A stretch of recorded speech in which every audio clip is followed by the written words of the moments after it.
Good afternoon everyone. RRP online class में आपका स्वागत है।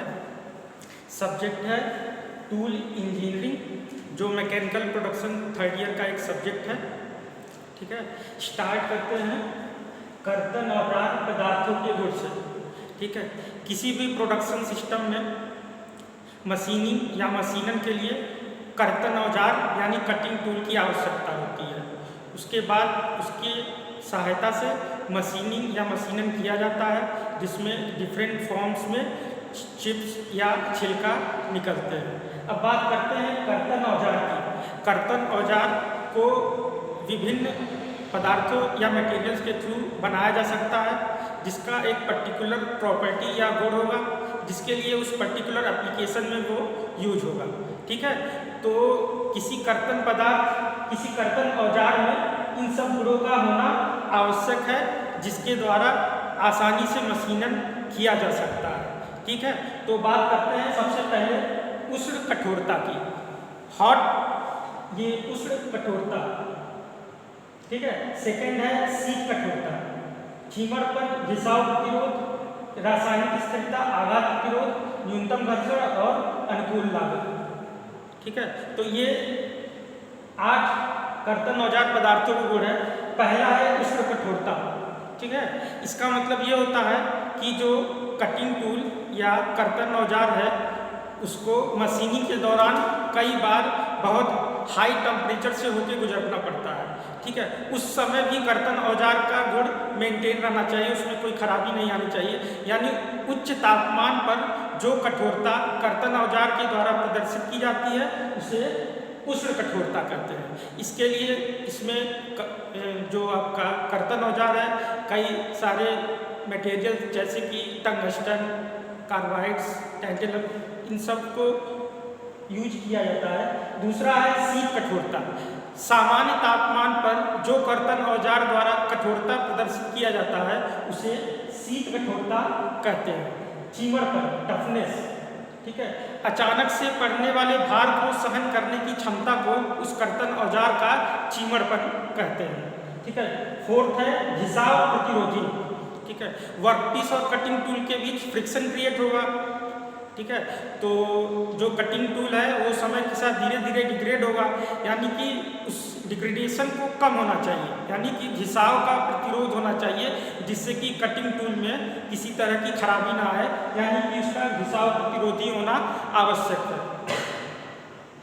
सिक्स्थ है आघात। फिफ्थ है रासायनिक स्थिरता, केमिकल स्टेबिलिटी।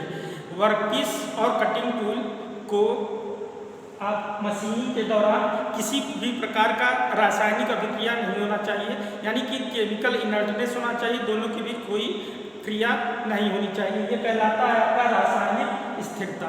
सिक्स्थ है आघात प्रतिरोध। तापीय एवं यांत्रिक आघातों को सहन करने की क्षमता आघात प्रतिरोध कहलाती है। इसको इंग्लिश में कहते हैं शॉक रेजिस्टेंस। ठीक है, न्यूनतम घर्षण, लो फ्रिक्शन। कार्यखंड और कर्तन औजार के बीच जो घर्षण होना चाहिए कम से कम हो, जिससे कि कर्तन औजार का क्षय कम हो। ठीक है, तो अब बात करते हैं लास्ट में अनुकूल लागत। कर्तन औजार का लागत भी अनुकूल होना चाहिए, यानी कि इकोनॉमिक व्यू से कर्तन औजार को होना चाहिए, जिससे कि अधिक कॉस्ट ना बढ़े। जैसे कि हीरा भी एक कर्तन औजार है, हालांकि ये सबसे हार्ड होता है, लेकिन इसके बावजूद इसका प्रयोग डिफिनेट रीजन्स में किसी पर्टिकुलर फॉर्म में किसी निश्चित स्थान पे ही किया जाता है। ऐसा नहीं कि उसका बहुत ज़्यादा उपयोग हो, क्योंकि इसके कास्ट बहुत ज़्यादा होता है। ठीक है, ये तो थे कर्तन औजार पदार्थों के गुण। अब बात करते हैं कर्तन औजार किन पदार्थों के बनाए जाते हैं। ठीक है, सबसे पहला है उच्च चाल इस्पात, हाई स्पीड स्टील। ये 2 प्रकार का होता है, 1841 टाइप एंड मॉलिब्डेनम उच्च चाल इस्पात। 18% टंगस्टन, 4% क्रोमियम, 1% वेनेडियम इस उच्च चाल इस्पात में होना चाहिए। यदि 6% मॉलिब्डेनम है, 6% टंगस्टन है, 4% क्रोमियम है और 2% वेनेडियम है, तो ये कहलाता है मॉलिब्डेनम उच्च चाल इस्पात।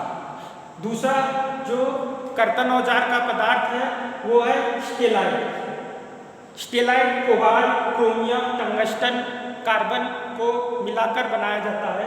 ठीक है, इसमें कोबाल्ट 40 से 50%, क्रोमियम 27 से 32% के बीच में और टंगस्टन 13 से 26% के बीच में और कार्बन 2 से 4% के बीच में मिलाया जाता है, तब स्टेलाइट बनता है। ठीक है, थर्ड है सीमेंटेड कार्बाइड इस्पात। इसका उपयोग अत्यधिक तापमान पर किया जाता है। इसमें टंगस्टन कार्बाइड, टाइटेनियम, कोबाल्ट, टैंटेलम आदि पदार्थों को 1500 डिग्री सेल्सियस पर कार्बन के साथ मिलाकर बनाया जाता है, तब सीमेंटेड कार्बाइड इस्पात बनता है। फोर्थ आपका कर्तन औजार का पदार्थ है सीमेंटेड ऑक्साइड्स। इसको सिरामिक्स भी कहते हैं, जैसे कि इसका एक उदाहरण है एल्यूमिनियम ऑक्साइड। ठीक है, इसका उपयोग अधिक गति के समय किया जाता है। जब कटिंग टूल का जो कर्तन औजार है बहुत ज़्यादा वहाँ पे स्पीड चाहिए हो, गति चाहिए हो, तो सीमेंटेड ऑक्साइड या सिरामिक्स का यूज किया जाता है। ठीक है, फिफ्थ है आपका कर्तन औजार का पदार्थ हीरा, इसको डायमंड कहते हैं। ठीक है, वर्तमान में विदित सभी पदार्थों में सबसे कठोर हीरा होता है। चूँकि इसका कास्ट यानी कि जो प्राइस है वो काफ़ी हाई होता है, इसलिए इसका उपयोग लिमिटेड जगहों पे ही किया जाता है, जैसे कि आपका प्लास्टिक्स हो गया, बेकेलाइट्स हो गया, हल्के धातुओं के मशीनों में इस हीरे का प्रयोग किया जाता है। ठीक है, ये थे कर्तन औजार के पदार्थ जिनके द्वारा कर्तन औजार बनाया जाता है। ठीक है, अब बात करते हैं कर्तन औजार कितने प्रकार के हो सकते हैं। कर्तन औजार दो प्रकार के हो सकते हैं, एकल बिंदु कर्तन औजार और बहुबिंदु कर्तन औजार। एकल बिंदु औजार को दो भागों में बांटा गया है, साइड कटिंग टूल्स और एंड कटिंग टूल्स। जो कटिंग टूल है अगर उसके साइड में अगर ये आपको एज मिले तो ये साइड कटिंग टूल होता है। अगर एक निश्चित छोर पे, एक सिरे पे अगर ये कटिंग टूल अवेलेबल होता है तो उसे एंड कटिंग टूल्स कहा जाता है। यहाँ पे एक डायग्राम आपको दिखा है सिंगल पॉइंट कटिंग टूल का, एकल बिंदु कर्तन औजार का ये डायग्राम है। ठीक है, इसमें कई सारे नॉमेनक्लेचर है, डिफरेंट पार्ट्स के डिफरेंट नेम्स हैं, उनको समझते हैं यहाँ पे। ठीक है, सबसे पहले ये देखिए, ये जो पोर्शन है वो कटिंग पार्ट है और ये वाला जो पोर्शन है वो सैंग पार्ट कहलाता है। कई बार मशीनिंग के दौरान इस कटिंग टूल को एक निश्चित स्थान पर कसकर रखना होता है, यानी कि जो भाग पकड़ने के काम में आए उसे सैंक कहते हैं। ये वाला जो पिछला सिरा है वो सैंक कहलाता है। सैंक जिस भाग पर स्थिर रहता है उसे आधार या बेस कहते हैं। ये आगे का जो पोर्शन है कटिंग पार्ट है। इसके सबसे ऊपरी पृष्ठ जो होता है उसे फलक या फेस कहते हैं। जो ऊर्ध्वाधर स्थिति में रहता है, जो फ्रंट व्यू से देखने पे जो पार्ट रहता है उसे मेजर फ्लैंक पोर्शन कहते हैं और जो ये वाला पोर्शन इसे माइनर फ्लैंक पोर्शन कहते हैं। ये दोनों जिस जगह पे मिलते हैं माइनर फ्लैंक और मेजर फ्लैंक उसे हील या एडी से कहते हैं और ये तीनों पार्ट जिस बिंदु पे मिलते हैं उसे नोज पॉइंट या नासिका बिंदु भी कहते हैं। इस प्रकार से दो कटिंग एज मिल रहे हैं, एक के सामने से देखने पे, एक साइड से देखने पे। ये वाला पोर्शन जो है माइनर कटिंग एज है, लघु कर्तन सिरा, और ये है मेजर कटिंग एज, दीर्घ कर्तन सिरा। ठीक है, तो इस प्रकार से कई पार्ट्स हैं सिंगल पॉइंट कटिंग टूल्स के। ये shank, face, flank, nose, major cutting edge, minor cutting edge, और ये सब जिस भाग पे बना होता है, आधारित होता है, उसे आधार या बेस कहते हैं। तो इस फर्स्ट चैप्टर में आपने देखा कि कर्तन औजार किसे कहते हैं, मतलब उनका क्या गुण होने चाहिए किसी पर्टिकुलर मशीनिंग के दौरान, वो किन पदार्थों के बने हो सकते हैं। ठीक है, ये सिलेबस में आपके 5 कर्तन औजार दिए हुए उनके बारे में मैंने अभी डिटेल में डिस्कस किया। ठीक है, और यहाँ पे ये जो डायग्राम दिख रहा है आपका एकल बिंदु कर्तन औजार का, सिंगल पॉइंट कटिंग टूल का, जिसमें डिफरेंट नॉमेनक्लेचर्स यहाँ पे शो किए गए हैं। ठीक है, तो इस प्रकार से ये single point cutting tool complete होता है। That's all for today, thank you.